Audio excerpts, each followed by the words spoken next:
This is an important day for both the city government and the Ilocos Norte Electric Cooperative, because finally we can wipe the slate clean.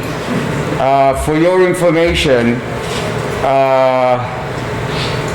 we have owed uneg the amount of 9.2 million for our failure.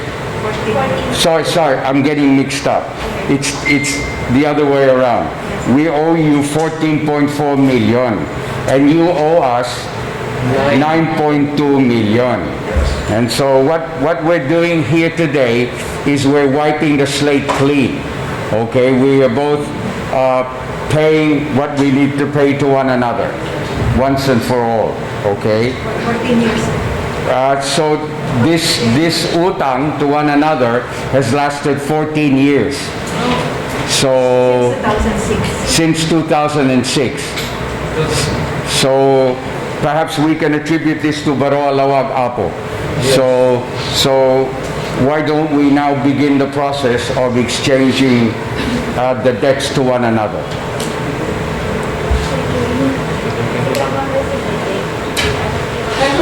You will be the one to sign it.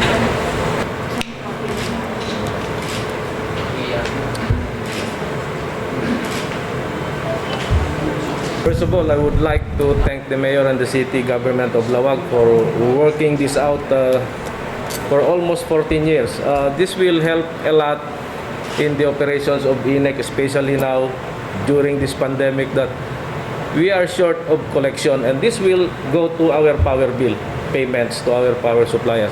Malaking tulong po ito, and again, maraming pasasalamat kay Mayor and the city staff.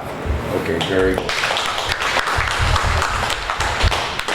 So yeah, as I was saying before, this wiped the slate clean, and so we're now citizens in good standing with uneg, and you're in good standing with us dito sa City Hall. So we can now work together. Yes, sir. We've been working together. And now we'll pay our bills. Yes, sir. We'll pay our bills now. So kayo po kasi yung may pinakamalaking bill sa lahat ng munisipyo, sir. Government. we're the ones that have the Yes. biggest utang sa'yo. Yes, sir. Kaya Okay. pag nagbayad But kayo, remember, this was under a different administration ako, ha? yeah, It wasn't me, ha? we recognize that, Mayor. Oh. Respect sa mga power bill, Mayor. We will come up with a better maintenance. Hindi naman dahil nagbayad kayo, but kasi magulo kasi itong street light natin. And we will sanitize that, Mayor. Yeah, please help us with that, manager. Yeah, gagawin namin ang lahat, sir. With this, may pambayad na kami. Okay. We will hire people to make inventory of the street lights. Kasi Really? yes, sir. Oh, that's great. Yeah. Thank you very much. Palakpakan ako. Very good, ha? That's good, ha? Yes, sir.